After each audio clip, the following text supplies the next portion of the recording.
Chicago Saint Thomas Syro Malabar രൂപതയുടെ രജത jubilee അടുത്തയാഴ്ച ആഘോഷിക്കുകയാണ്. ഈ 9-ാം തീയതി മുതൽ വ്യാഴാഴ്ച മുതൽ ഞായറാഴ്ച വരെ. അപ്പോൾ അതിൽ 3500 പേരോളം പങ്കെടുക്കുമെന്നാണ് ഈ ബിഷപ്പ് ജോയി ആലപ്പാട്ട് നടത്തിയ പത്രസമ്മേളനത്തിൽ പറഞ്ഞത്. പത്രസമ്മേളനം നടത്തിയത് India press club of north അമേരിക്കയുടെ ചിക്കാഗോ ചാപ്റ്ററാണ്. അപ്പോൾ അതിൻ്റെ വിശദമായ റിപ്പോർട്ട് നമ്മൾ കഴിഞ്ഞ ദിവസം പ്രസിദ്ധീകരിക്കുകയുണ്ടായി. അതിൽ ഈ കൃത്യമായ ഒരു സ്റ്റാറ്റിസ്റ്റിക്സ് ബഹുമാനപ്പെട്ട ബിഷപ്പ് നൽകുകയുണ്ടായി. 54 പള്ളികളുണ്ട്, 30 മിഷനുകളുണ്ട്. അപ്പോൾ ആ മിഷനുകൾ എപ്പോൾ വേണേലും ഇടവകകൾ ആകാം. 54 പള്ളികൾ എന്ന് പറഞ്ഞാൽ 54 ഇടവകകൾ. അതുപോലെ തന്നെ 14 ഫൊറോനകൾ. ആ ഫൊറോനകളുടെ കീഴിലാണ് പല പള്ളികൾ പ്രവർത്തിക്കുന്നത്. അപ്പോൾ ഇങ്ങനെ 70ഓളം വൈദികർ സേവനം അനുഷ്ഠിക്കുന്നു. പിന്നെ 12,000 കുട്ടികൾ വേദപാഠം പഠിക്കുന്നു. അങ്ങനെ എന്തുകൊണ്ടും വളർച്ചയുടെ ഒരു പാതയിലാണ് ഈ രൂപത. അപ്പോൾ ഈ രൂപത വളർച്ച വരുന്നു. അതിന് വാസ്തവം പറഞ്ഞാൽ പ്രധാനപ്പെട്ട ഒരു കാര്യം എന്താണ്, എനിക്കെപ്പോഴും തോന്നിയിരിക്കുന്നത്, ഇതിൻ്റെ ആദ്യത്തെ ബിഷപ്പായിരുന്ന മാർ അങ്ങാടിയത്ത്, അദ്ദേഹത്തിൻ്റെ നേതൃത്വമാണ് ഈ രൂപത ഇത്രയും വളർന്നതിന് പ്രധാനപ്പെട്ട കാര്യമായിട്ട് എനിക്ക് തോന്നുന്നത്.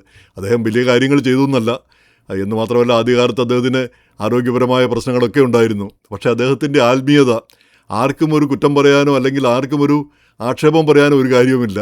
പലപ്പോഴും തോന്നിയിട്ടുള്ള ഒരു കാര്യം, ഇങ്ങനെയുള്ള ബിഷപ്പുമാരെയാണ് നമുക്ക് വേണ്ടത്. ഈ വലിയ മിടുക്കന്മാരും വലിയ വില്ലാളി വീരന്മാരും ഒരുപാട് കെട്ടിടവും ആശുപത്രിയും ഒക്കെ ഉണ്ടാക്കുന്ന ബിഷപ്പുമാരെയല്ല നമുക്ക് വേണ്ടത്. ഈ ആത്മീയതയും നമുക്ക് നമ്മുടെ പ്രശ്നങ്ങളിൽ നമ്മളോടൊത്ത് സഹതപിക്കുകയും നമ്മുടെ കാര്യങ്ങളിൽ താല്പര്യം കാണിക്കുകയും നമ്മുടെ വിശ്വാസത്തിന് നമുക്കവരെ ഉറ്റുനോക്കാൻ കഴിയുന്ന വ്യക്തികൾ. അങ്ങനെയുള്ളവരാകുമ്പം നമുക്ക് പിന്നെ ആക്ഷേപങ്ങളൊന്നും പറയാൻ തോന്നില്ല. നമ്മുടെ വിഷമതകൾ തന്നെ അവരെ കാണുമ്പോൾ ഇല്ലാതായി പോകുന്ന ഒരവസ്ഥ വരും. അപ്പോൾ അങ്ങനെ ഒരു വ്യക്തിയായിരുന്നു അദ്ദേഹം. അദ്ദേഹത്തിന് നേതൃത്വമാണ് ഈ രൂപത ഇത്രയും വളരുന്നതിനൊരു പ്രധാന കാരണമായിട്ട്. അല്ലെങ്കിൽ പിന്നെ ഛിന്ന ഭിന്നമാകാനും ആളുകൾ പിണങ്ങിപ്പോകാനും പിരിയാനും പുതിയ പള്ളികൾ അല്ലെ പുതിയ ധാരാളം ആളുകൾ മറ്റ് പള്ളികളിലേക്കൊക്കെ പോകാനും ഒക്കെ ഇടവരുമായിരുന്നു. ഇവിടെയാണെങ്കിൽ അമേരിക്കയിൽ ഇപ്പോൾ കത്തോലിക്കരെ സംബന്ധിച്ചിടത്തോളം അമേരിക്കയിൽ പള്ളികൾക്ക് ഒരു ക്ഷാമവുമില്ല. ഈ സീറോ മലബാർ രൂപതയിൽ തന്നെ നിൽക്കണമെന്ന് ഒരു നിർബന്ധവുമില്ല താനും. കാര്യം രൂപതയിൽ തന്നെ നിൽക്കണം, നമുക്ക് അമ്മയെ വെച്ച് മാറാൻ പറ്റില്ല എന്നൊക്കെ പിന്നെ ഈ വൈദികരൊക്കെ പറയുമെങ്കിലും നമുക്ക് വേണമെങ്കിൽ ഇവിടുത്തെ പള്ളികളിലൊക്കെ ചേരാവുന്നതേ ഉള്ളൂ. അപ്പോൾ അങ്ങനെ ഇവിടെ ധാരാളം പള്ളികളുള്ളപ്പോൾ ഇങ്ങനെ ഒരു രൂപത വേണ്ട എന്നായിരുന്നു ഈ 90കളിൽ അന്ന് ഇവിടെ നാനാ തരത്തിലുള്ള ആളുകൾ പറഞ്ഞുകൊണ്ടിരുന്നത്. അന്ന് പിന്നെ ഞങ്ങളൊക്കെ മലയാളം പത്രമാണ് ഇതിൽ ഒരു പ്രധാന പങ്ക് വഹിച്ചതെന്ന് തോന്നുന്നു. അക്കാലത്ത് ആശയവിനിമയത്തിന് അന്ന് ഇങ്ങനെ ഇൻ്റർനെറ്റൊന്നും ശക്തമല്ല. അപ്പം ധാരാളം ആളുകൾ ഇതിനെ എതിർക്കുകയാണ് ചെയ്തത്. ഇങ്ങനെ ഒരു രൂപതയുടെ ആവശ്യമില്ല, ഇവിടെ ഇഷ്ടംപോലെ പള്ളിയുണ്ട്, ആ പള്ളിക്കാർ നമ്മളെ സ്വാഗതം ചെയ്യുന്നുണ്ട് എന്നല്ല. പല പള്ളികളിലും ആളില്ല. അപ്പോൾ പുതുതായിട്ട് കുറേ ആളുകൾ ചെന്നാൽ അവർക്കും വളരെ സന്തോഷമാകും. ആ പള്ളിയുടെ കാര്യങ്ങൾ നമ്മൾ ഏറ്റെടുക്കാം. പിന്നെ നമ്മളാണെങ്കിൽ 10 പൈസ മുടക്കേണ്ടതില്ല. ഓൾറെഡി പള്ളിയും സംവിധാനങ്ങളും എല്ലാം ഉണ്ട്. നേരെ മറിച്ച് രൂപത വരുമ്പോൾ പള്ളികൾ വേണം, അത് നമ്മളുണ്ടാക്കണം, അതിന് കാശ് കൊടുക്കണം. പിന്നെ ഇങ്ങനെ ഓരോ സംവിധാനങ്ങൾ വൈദികർക്ക് ചിലവ് കൊടുക്കണം. ഇങ്ങനെ എല്ലാ പ്രശ്നങ്ങളാണ്. എന്തിനാണ് ഇതിൻ്റെയൊക്കെ ആവശ്യം? നമുക്ക് ഇവിടെ ഉള്ള സംവിധാനം പോരെയെന്ന്. അത് ബോംബെയിലും മറ്റും ഈ ആദ്യകാലത്ത് രൂപത വന്നപ്പോൾ എതിർപ്പുണ്ടായത് അവിടുത്തെ പ്രാദേശിക ആളുകളിൽ നിന്നുള്ള എതിർപ്പ് വന്നതും അവർ ചൂണ്ടിക്കാണിക്കുകയുണ്ടായി. അതേ പ്രശ്നങ്ങൾ ഇവിടെയും വരുമായിരിക്കും എന്നുള്ള രീതിയിലായിരുന്നു അന്ന് പറഞ്ഞിരുന്നത്.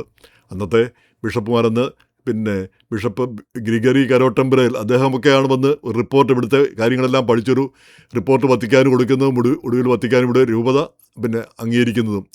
അപ്പം അന്ന് ഈ 90കളിൽ ഇങ്ങനെയുള്ള നാനാതരം എതിർപ്പുകളുടെ കാര്യങ്ങൾ പറയുമെങ്കിലും ഒരു രൂപത വരുന്നതിൽ തെറ്റില്ല എന്നുള്ളൊരു അഭിപ്രായമായിരുന്നു ഞങ്ങൾക്കൊക്കെ. പക്ഷേ അത് ഇത്ര കണ്ട് വിജയിക്കുമെന്നോ മുന്നോട്ട് പോകുമെന്നോ നമ്മൾ കരുതിയിരുന്നില്ല. കാരണം ഇവിടെ എത്ര ആളുകളുണ്ട്, എത്ര കത്തോലിക്കരുണ്ട് എന്ന് നമുക്ക് അറിഞ്ഞുകൂടാ, എത്ര സീറോ മലബാർ കത്തോലിക്കരുണ്ട് എന്നുള്ളത്. എന്തായാലും അത് പിന്നെ ഈ അമേരിക്കയിലുള്ള സീറോ മലബാർ കത്തോലിക്കർക്ക് ഒത്തുകൂടാനും ഒരുമിച്ച് വരാനും ഉള്ളൊരു വേദിയായിട്ട് ഈ പള്ളികൾ മാറി, ഇടവകകൾ മാറി. അതുമാത്രമല്ല, നമ്മുടെ പിള്ളേർക്ക് മലയാളം പഠിക്കാനും ഇനി ഇംഗ്ലീഷിലാണെങ്കിൽ കൂടി വേദപാഠം പഠിക്കാനും സഭാകാര്യങ്ങളും വിശ്വാസകാര്യങ്ങളും മാത്രമല്ല കേരളത്തെപ്പറ്റിയും ഇന്ത്യയെപ്പറ്റിയും ഒക്കെ പഠിക്കാനും ഒക്കെ ഒരു അവസരമാണ് ഇതുമൂലം കൈവന്നത്. നമുക്കൊരു ഒത്തുകൂടാനൊരു അവസരം കിട്ടി, നമ്മുടെ ആളുകൾക്ക് ഒരു കൂട്ടായ്മയ്ക്ക് അവസരം കിട്ടി. ഇല്ലെങ്കിൽ ഇപ്പം നമ്മൾ ഇംഗ്ലീഷ് പള്ളിയിൽ പോവുകയാണെങ്കിൽ ഒരേ സ്ഥലത്ത് തന്നെ നമുക്കറിയാം എത്ര ഇംഗ്ലീഷ് പള്ളിയുണ്ട്. നമ്മളെല്ലാവരും ചിന്നിച്ചിതറി പോവും, പല പള്ളികളിൽ പോവും. നമ്മൾ തമ്മിലൊരു ഐക്യവും ഒരു കൂട്ടായ്മയും വരില്ല. നേരെ മറിച്ചിപ്പോൾ നമ്മുടെ പള്ളികൾ വരുമ്പോൾ നമ്മുടെ ആളുകളെല്ലാം ആ പള്ളിയിൽ വരുന്നു, നമ്മൾ തമ്മിലുള്ള ഒരു സഹകരണം മെച്ചപ്പെടുന്നു. അതൊരു ആവശ്യമാണെന്ന് തോന്നുന്നു. അതേസമയം തന്നെ നമ്മൾ കാണുന്ന ഒരു കാര്യമുണ്ട്, നമ്മുടെ പള്ളിയിൽ ഇപ്പോഴത്തെ 1ാം തലമുറ സജീവമായിട്ട് പങ്കെടുക്കുന്നുണ്ട്. പക്ഷേ 2ാം തലമുറ ചെറുപ്പത്തിൽ കൊച്ചുങ്ങളായിരിക്കുമ്പോൾ അവർ വേദപാഠം പഠിക്കാനും പഠിപ്പിക്കാനും ഒക്കെ സജീവമായിട്ടുണ്ടാകും. നേരെ മറിച്ച് എന്നിട്ട് കോളേജിലെത്തിക്കഴിഞ്ഞാൽ പിന്നെ അവരെ ആ വഴിക്ക് കാണാറില്ല. പിന്നെ അവർ ആ പള്ളിയിലേക്ക് വരാറേ ഇല്ല, മലയാളം പള്ളികളിലേക്ക്.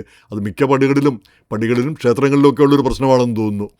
പിന്നീട് അവരെന്തെങ്കിലും വരുമായിരിക്കുമെന്നുള്ളൊരു പ്രതീക്ഷയിലാണ് നമ്മൾ ഈ പള്ളികളും ഇതെല്ലാം സജീവമായിട്ട് മുന്നോട്ട് പോകുന്നത്. എല്ലാ സഭക്കാരും അല്ലെ എല്ലാ പിന്നെ മതങ്ങളും അഭിമുഖീകരിക്കുന്ന ഒരു പ്രശ്നമാണിതെന്ന് തോന്നുന്നു. അമേരിക്കയിൽ ഒരു പ്രായപൂർത്തിയായി കഴിഞ്ഞാൽ കുട്ടികൾ പിന്നെ അങ്ങോട്ട് വരില്ല. അവർക്ക് ആ ഭാഷയിൽ പിന്നെ കുർബാന ചെല്ലുന്നോ ഒന്നും അവർക്ക് താല്പര്യമുള്ള ഒരു കാര്യമല്ല. അല്ലെങ്കിൽ നമ്മുടെ ആചാരങ്ങളും നമ്മുടെ രീതികളും അതിൻ്റെ പ്രത്യേക എന്തെങ്കിലും ഒരു പ്രസക്തി ഉണ്ടെന്ന് അവർ കാണുന്നുമില്ല. അതിനൊരു മാറ്റം വരുമായിരിക്കാം. ഒരുപക്ഷെ അവരും പ്രായമാകുമ്പോഴോ അല്ലെ റിട്ടയർ ചെയ്യുമ്പോഴോ ഒക്കെ ഇങ്ങോട്ട് തിരിച്ചു വരുമായിരിക്കും എന്ന് കരുതാം, എന്ന് പ്രതീക്ഷിക്കാം. അപ്പോൾ ഈ സമ്മേളനങ്ങൾ നമുക്കറിയാം, ഇത്രയും വലിയൊരു സമ്മേളനം നടക്കുന്നു, അതിൽ ഇത്രയും ധാരാളമായിട്ടുള്ള ആളുകൾ പങ്കെടുക്കുന്നു. അപ്പോൾ ആത്മീയമായിട്ടുള്ള സമ്മേളനങ്ങൾ, ആത്മീയമായിട്ടുള്ള കാര്യങ്ങൾ ധാരാളമായിട്ട് അതിലുണ്ട്. അതുപോലെ തന്നെ മറ്റ് ചർച്ചകളും എല്ലാം സജീവമായിട്ടുണ്ട്. അപ്പം ഇതിൽ പ്രധാനപ്പെട്ട ഒരു കാര്യം, ഈ മലയാളിയും അതിൽ പങ്കെടുക്കുന്നുണ്ട്. ഈ മലയാളി ഇന്ന് ഞാനും സുനിൽ ട്രൈസ്റ്റാറും ഒക്കെ അതിൽ പോകുന്നുണ്ട്. അപ്പോൾ ഈ പത്രക്കാരെ പലപ്പോഴും ഈ മതസംഘടനകൾ അടുപ്പിക്കാറില്ല. അതിന് നല്ലൊരു ഉദാഹരണമുണ്ട്. പണ്ട് ഹിന്ദു സമ്മേളനങ്ങളിലൊക്കെ പത്രക്കാരെ വിളിക്കുമായിരുന്നു. പത്രക്കാർ ഇവിടെ ഇപ്പം കൂടുതലും ക്രിസ്ത്യാനികളാണെന്ന് നമുക്കറിയാം. അപ്പോൾ അവർ പിന്നെ ഏതോ ഒരു സമ്മേളനത്തിന് കുറേ വർഷം മുമ്പാണ്, അന്ന് ശശികല ടീച്ചറാണ് ഒരു പ്രാസംഗിക.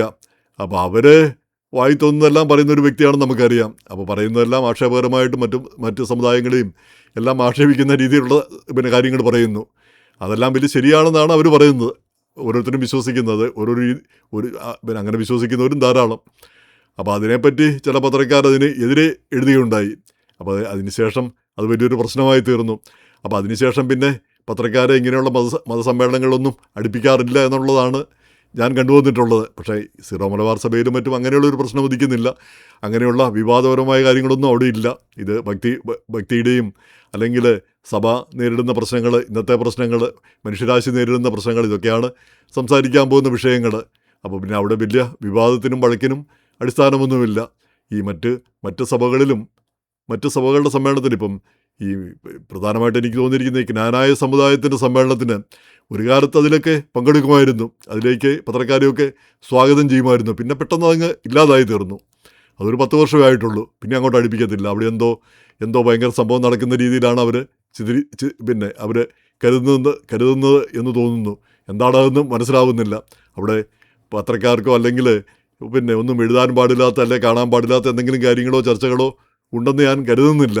പക്ഷേ എന്തുകൊണ്ടോ അങ്ങനെ സംഭവിച്ചു പോയിരിക്കുന്നു.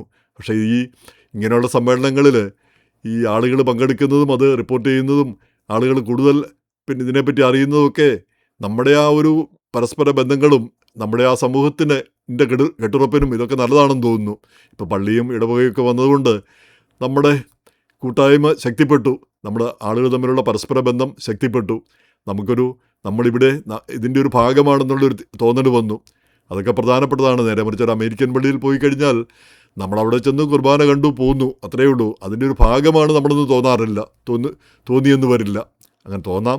കാരണം കത്തോലിക്ക സഭയുടെ പള്ളിയാകുമ്പോൾ ആർക്കും വരാം, ആർക്കും ചെല്ലാം, ആരുടേതുമല്ല അത്. പള്ളി പിന്നെ സഭയുടേതാണ്, പിന്നെ ക്രിസ്തുവിൻ്റേതാണ്. അതിലാർക്കും പിന്നെ ഉടമസ്ഥാവകാശം പറയാനില്ല. അതാണ് അതിൻ്റെ ഒരു മെച്ചമായിട്ടുള്ളൊരു കാര്യം. എന്തായാലും ഈ സമ്മേളനം എന്തായാലും ഭംഗിയായിട്ട് നടക്കട്ടെ, ഭംഗിയായിട്ട് നടക്കും എന്നുള്ള കാര്യത്തിൽ തർക്കമില്ല. അതിൻ്റെ പിന്നെ സാരഥികൾക്കും അതിനുവേണ്ടി വിയർപ്പൊഴുക്കുന്നവർക്കും എല്ലാവിധ ആശംസകളും നേരുന്നു.